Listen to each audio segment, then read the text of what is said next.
You've been kind of outspoken. My team found a clip of you, speaking of you going on Leno from 2012, talking about being an out Yeah. Republican.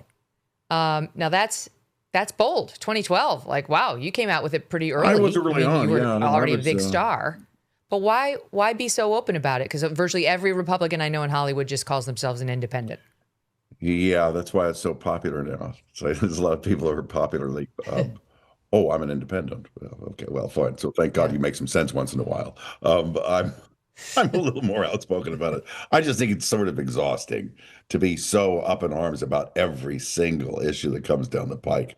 Uh, it is it is not wise, I think, to take anything but a longer view of things, to have a little bit of perspective, and to stand back from issues that seem important in that day or in that moment, and realize that yeah, that's the currency of political discourse, I guess, and of trying to win elections or not win elections or destroy your opponents.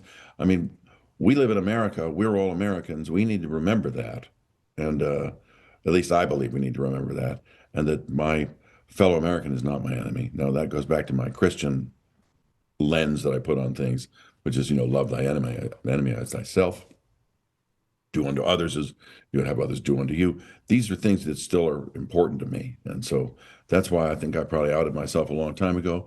Uh, in retrospect, and this is a current topic, it did relegate me to the fringes of society in Hollywood.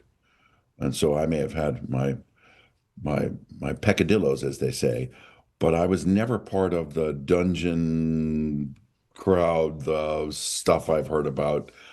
I'm not in that world. And so the world that, How did it relegate you to the fringes? oh, well, I wasn't invited to those parties. Hmm. Oh, I'm Phew. glad I wasn't. Yeah, Yeah, exactly. Speaking of raising the bottom, you don't want to go to those. You don't want to you go to those sure don't. parties at all. I've heard about what goes on there. Well, that's what I heard Um, about it a few years ago. I was on a flight with a fairly famous actor who shared some stuff with me that I thought, holy moly, this actually goes on in Hollywood. And he was a participant and a fairly knowledgeable fellow. And I thought, my goodness, I really dodged a bullet there.